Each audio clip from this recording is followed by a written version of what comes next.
ഇന്നത്തെ മന്ത്രിസഭാ യോഗത്തിൽ നമ്മുടെ കോളേജുകളിൽ പ്രൊഫഷണൽ കലാലയങ്ങളിലെല്ലാം റാഗിംഗ് വർദ്ധിച്ചു വരുന്നത് ശ്രദ്ധയിൽപ്പെട്ടിട്ടുണ്ടായിരുന്നു. നമ്മുടെ മാനിഫെസ്റ്റോയിലും പിന്നീട് ബജറ്റിലുമെല്ലാം വയനാട് മരണമടഞ്ഞ സിദ്ധാർത്ഥിൻ്റെ പേരിലുള്ള ഒരു റാഗിംഗ് നിയമം കൊണ്ടുവരാൻ വേണ്ടിയിട്ടുള്ള തീരുമാനമെടുത്തു. ഇങ്ങനെയുള്ള പരാതികൾ വരുമ്പോൾ ബന്ധപ്പെട്ട അധികാരികളെ അറിയിക്കാൻ വേണ്ടിയിട്ടുള്ള ഒരു സിദ്ധാർത്ഥ് ഡിസ്ട്രസ് ആപ്പ് രൂപീകരിക്കാനുള്ള തീരുമാനമെടുത്തു. രണ്ടാമത് നമുക്ക് ഓണക്കാലമാണ്. പരമ്പരാഗത മേഖലയിൽ ഒരുപാട് പ്രശ്നങ്ങളുണ്ട്. അതിൽ കയർ ഉൽപ്പന്നങ്ങൾ കെട്ടിക്കിടക്കുകയാണ്. ആ കയർ ഉൽപ്പന്നങ്ങൾ വിറ്റഴിക്കുന്നതിന് വേണ്ടിയിട്ടുള്ളൊരു വലിയ ക്യാമ്പയിൻ സർക്കാർ സ്ഥാപനങ്ങളും സ്വകാര്യ വ്യക്തികളുമെല്ലാം ഏതെങ്കിലും ഒരു കയർ ഉൽപ്പന്നം വാങ്ങിക്കണം. ഓണക്കാലത്ത് കയറിൻ്റെ നല്ലൊരു മാർക്കറ്റ് ഉണ്ടാകുന്നതിനും അതുപോലെ കെട്ടിക്കിടക്കുന്ന കയർ ഉൽപ്പന്നങ്ങൾ വിറ്റഴിക്കുന്നതിനും കയർ തൊഴിലാളികളെയും കയർ മേഖലയും സംരക്ഷിക്കുന്നതിന് വേണ്ടിയിട്ടുള്ള വലിയൊരു ക്യാമ്പയിൻ ഓണത്തിൻ്റെ ഭാഗമായി നടത്തുന്നതിനും തീരുമാനിച്ചിട്ടുണ്ട്. ബാക്കിയുള്ള തീരുമാനങ്ങളെല്ലാം അതാത് ഫയലുകളുമായി ബന്ധപ്പെട്ടിട്ടുള്ള തീരുമാനങ്ങളാണ്. നമുക്കറിയാം, ഇന്നലെ ഡൽഹിയിൽ ലോകസഭയിലെ പ്രതിപക്ഷ നേതാവ് ശ്രീ രാഹുൽ ഗാന്ധിയെയും AICCയുടെ ജനറൽ സെക്രട്ടറിയും നമ്മുടെ MP-യുമായ ശ്രീമതി പ്രിയങ്ക ഗാന്ധിയെയും ശ്രീ KC വേണുഗോപാൽ ഉൾപ്പെടെ കർണാടക മുഖ്യമന്ത്രി ശ്രീ DK ശിവകുമാർ ഉൾപ്പെടെയുള്ള നേതാക്കളെ, നമ്മുടെ മന്ത്രി ശ്രീ വിശ്വനാഥും നമ്മുടെ MP-മാരും ഉൾപ്പെടെയുള്ള ആളുകളെ വളരെ മോശമായ രീതിയിലാണ് പോലീസ് അവരെ അറസ്റ്റ് ചെയ്ത് അവിടെ നിന്ന് നീക്കിയത്. ശക്തമായ ബലപ്രയോഗമാണ് അവർക്കെതിരെ നടത്തിയത്. അതിൻ്റെ തലേ ദിവസം ഈ നീറ്റ് വിഷയത്തിൽ മന്ത്രി രാജിവെക്കണമെന്ന് ആവശ്യപ്പെട്ടുകൊണ്ട് സമരം ചെയ്ത വിദ്യാർത്ഥികളോടും ക്രൂരമായ സമീപനമാണ് കേന്ദ്ര സർക്കാർ സ്വീകരിച്ചത്. അതിൻ്റെ ആവർത്തനമാണ് ഇന്നലെ ഡൽഹിയിൽ കണ്ടത്. അതിലുള്ള അതിശക്തമായ പ്രതിഷേധം രേഖപ്പെടുത്തുകയാണ്. മാത്രമല്ല, ഈ സമരം മുന്നോട്ട് പോകും. കാരണം നിരവധി കുട്ടികളാണ് ആത്മഹത്യ ചെയ്തത്, നിരവധി കുട്ടികൾ. എന്നിട്ടും ഇതിന് ഉത്തരവാദികളായ ആളുകൾക്കെതിരായ കൃത്യമായ നടപടികൾ എടുക്കാതെ കേന്ദ്ര സർക്കാർ മുന്നോട്ട് പോവുകയാണ്. ഒരു കാരണവശാലും വെച്ചുപുറപ്പിക്കാൻ പറ്റാത്ത ഒരു കാര്യമാണ് ഇത്. ഇന്നലെ ഡൽഹിയിൽ നടന്നത് ശരിക്കും നരനായാട്ട് പോലുള്ളൊരു കാര്യമാണ്. അതിനെതിരായിട്ടുള്ള അതിശക്തമായ പ്രതിഷേധം രാജ്യത്തെമ്പാടും ഉയരുമ്പോൾ കേരളത്തിലും അതുണ്ടാകും. കേരളത്തിലെ നിയമസഭയും ഇത് സംബന്ധിച്ച ഒരു പ്രമേയം പാസാക്കി കേന്ദ്ര സർക്കാരിന് അയച്ചിട്ടുണ്ട്. അത് സംബന്ധിച്ച് നീതിയുക്തമായ രീതിയിൽ വിദ്യാർത്ഥികളുടെ അവകാശങ്ങൾക്ക് വേണ്ടിയിട്ടുള്ള അവരുടെ പോരാട്ടത്തിൻ്റെ പൂർണ്ണമായ പിന്തുണ ഞങ്ങളുടെ എല്ലാവരുടെയും ഭാഗത്തുനിന്നുണ്ടാവും, സംസ്ഥാന സർക്കാരിൻ്റെയും ഭാഗത്തുനിന്ന് ഉണ്ടാവും.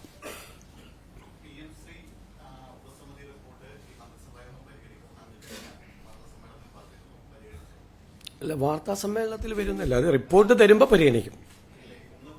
റിപ്പോർട്ട് നിങ്ങൾ കേട്ടതല്ലേ, ഞാൻ പറഞ്ഞില്ല.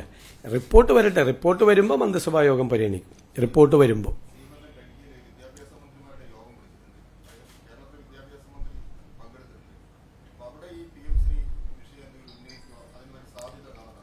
അല്ല, അത് അവിടെ ഉന്നയിച്ചാൽ അതിന് നമ്മുടെ നിലപാട് നമ്മളവിടെ പറയും. നമ്മൾ എന്ത് നടപടിയാണ് ഇതിനെ സ്വീകരിച്ചിരിക്കുന്നത് വിശദമാക്കും കേന്ദ്രമന്ത്രിയുടെ യോഗത്തിൽ.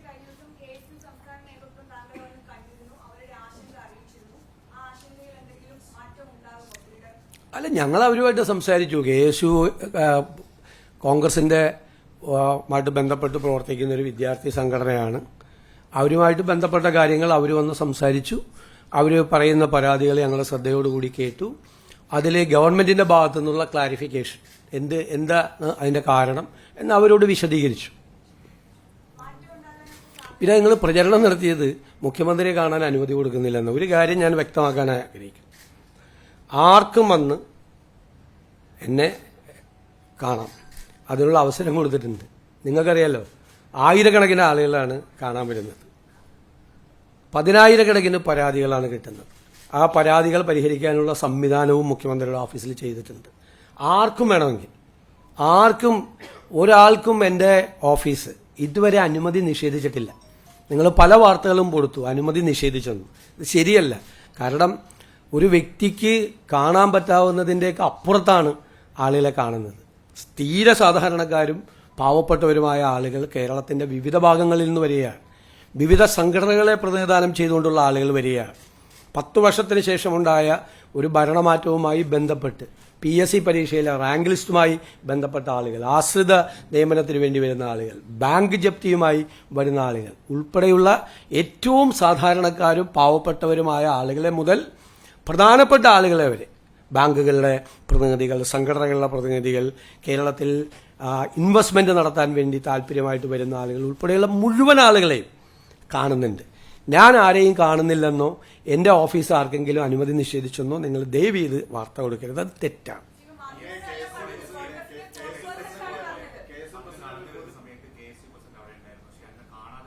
ഞാൻ അദ്ദേഹത്തെ കണ്ടില്ലല്ലോ.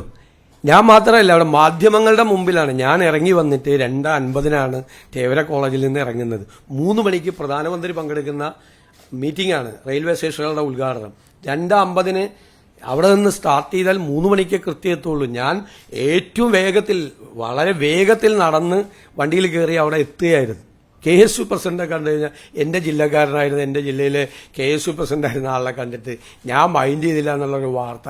ഞാൻ നിൽക്കുന്നൊരു ഫ്രെയിമിൽ അദ്ദേഹം ഉണ്ട്. ഞാൻ പിന്നീടാണ് കാണുന്നത്. മാത്രമല്ല, അന്ന് രാവിലെ 10 മണി മുതൽ 1 മണി വരെ ഞാൻ എറണാകുളം ഗസ്റ്റ് ഹൌസിലുണ്ട് എന്നുകൂടി എന്റെ ഓഫീസ് അദ്ദേഹത്തെ അറിയിച്ചത്. ഇത് 2 മണിക്കാണ് ഈ പരിപാടി. തേവര കോളേജിൽ നടന്ന പരിപാടി 2 മണിക്കാണ്. 10 മണി മുതൽ 1 മണി വരെ ഞാൻ എറണാകുളം ഗസ്റ്റ് ഹൌസിൽ ഉണ്ട് എന്നുകൂടി അവരെ അറിയിച്ചു. അതൊക്കെ തെറ്റായ വാർത്തകളാണ്.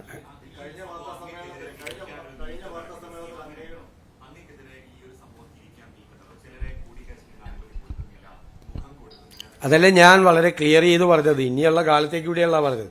ഒരാൾക്കും അനുമതി നിഷേധിച്ചിട്ടില്ല, ഞാനോ എന്റെ ഓഫീസോ. നിഷേധിക്കുകയില്ല.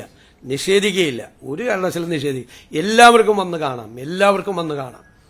ഞാൻ അതുകൊണ്ടല്ല, ഹിന്ദു ഐക്യവേദിയുടെ ആളുകൾ വന്ന് എന്നെ കണ്ടപ്പോൾ അത് വിവാദമാക്കാൻ ശ്രമിച്ചു. എല്ലാ സംഘടനകളിൽപ്പെട്ട ആളുകൾ വന്ന്, ഇന്നിപ്പോ SFIയുടെ പ്രതിനിധികൾ ചോദിച്ചിട്ടുണ്ട്, അവസരം ചോദിച്ചിട്ടുണ്ട്. NGO യൂണിയന്റെ ആളുകൾ വന്നിരുന്നു, KSTയുടെ ആളുകൾ വന്നിരുന്നു, അവരുടെ ഗസറ്റ് ഓഫീസേഴ്സ് അസോസിയേഷന്റെ ആളുകൾ വന്നിരുന്നു കാണാം. എല്ലാവർക്കും അനുമതി കൊടുക്കുന്നുണ്ട്. എല്ലാവർക്കും അനുമതി കൊടുക്കും. MLA എല്ലാവരും വന്ന് കാണുമല്ലേ? അങ്ങനെ ചെയ്യാൻ പാടില്ലല്ലോ. അങ്ങനെ നിഷേധിക്കപ്പെടേണ്ട ഒരു സ്ഥലമല്ലോ.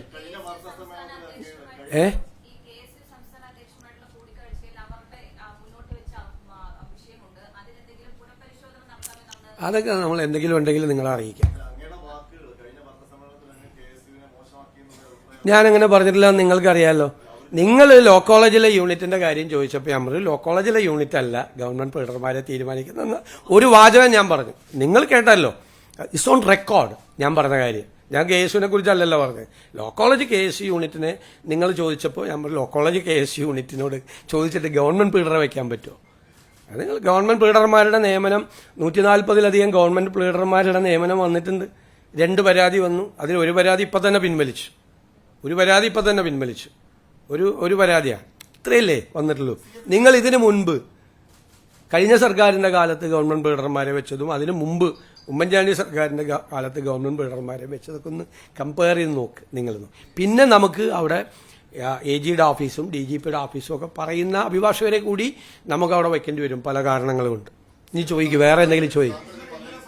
ഇത് പറഞ്ഞു കഴിഞ്ഞു ഞാൻ. ഇനി വേറെ ചോദ്യം ചോദിക്കും.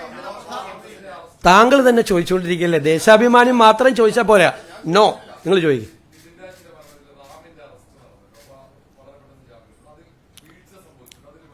അത് വീഴ്ച സംഭവിച്ചു എന്ന് പ്രാഥമികമായി ശ്രദ്ധയിൽപ്പെട്ടതിനെ തുടർന്ന് അന്വേഷണ സംഘത്തെ മാറ്റിയിട്ടുണ്ട്.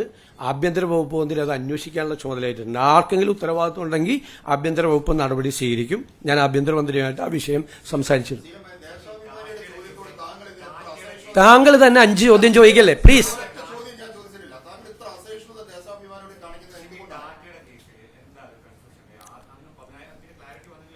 ഞാൻ ചോദിക്കട്ടെ, വാർത്ത വന്ന എന്താ?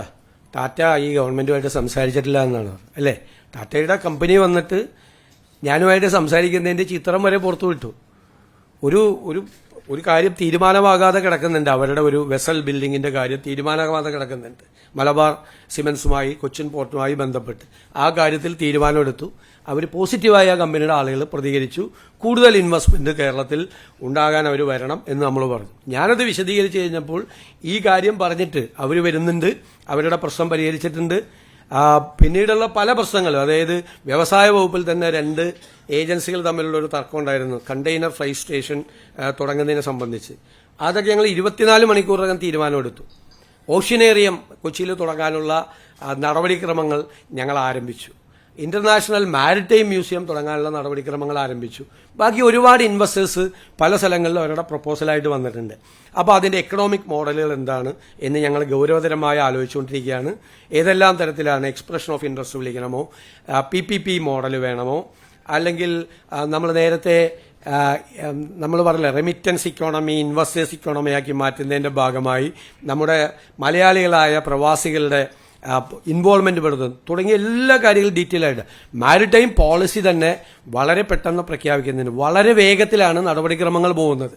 നമ്മൾ ആദ്യഘട്ടത്തിൽ ഒരു 10,000 കോടി രൂപയുടെ ഇൻവെസ്റ്റ്മെന്റ് എങ്കിലും ഈ ഘട്ടത്തിൽ നമ്മൾ പ്രതീക്ഷിക്കുന്നു. ഇതാണ് ഞാൻ ചോദിക്കട്ടെ, ആരെങ്കിലും വരില്ല എന്ന് പറഞ്ഞപ്പോൾ അവർ കണ്ടിട്ട് പോലും ഇല്ലെന്നാണ് ആ വാർത്ത വന്നത്. കണ്ടു എന്നുള്ളതിന്റെ ഇത് വ്യവസായ മന്ത്രി തന്നെ ആ ചിത്രം തന്നെ പുറത്തുവിട്ട് ഇഷ്ടംപോലെ ആളുകൾ, ധാരാളം ആളുകൾ കേരളത്തിന് പുറത്തു നിന്നും ഇന്ത്യക്ക് പുറത്തു നിന്നും ധാരാളം ആളുകൾ. പുതിയ പോളിസിയാണ് വന്നത്. പോർട്ട് സിറ്റിയുടെ ഏവിയേഷൻ ഹബിന്റെ MSME ആയിട്ട് ബന്ധപ്പെട്ടത്, സ്പേസ് ഇക്കോണമിയായിട്ട് ബന്ധപ്പെട്ടത് 4-5 പുതിയ വാതിലുകളാണ് കേരളത്തിലെ ഇൻവെസ്റ്റ്മെന്റിന് വേണ്ടി തുറന്നിരിക്കുന്നത്. അപ്പം എനിക്ക് നിങ്ങളോട് പറയാനുള്ളത്, നിങ്ങൾ വാർത്ത കൊടുക്കുന്നുണ്ട്, കുറച്ചുകൂടി പോസിറ്റീവായിട്ട് കൂടി കേരളത്തിന്റെ ഒരു ഭാവിയെ കരുതിയിട്ട് കൂടി നിങ്ങളൊരു അപ്രോച്ച് ഉണ്ടാവണമെന്ന് എൻ്റെ അഭ്യർത്ഥന, റിക്വസ്റ്റാണ്.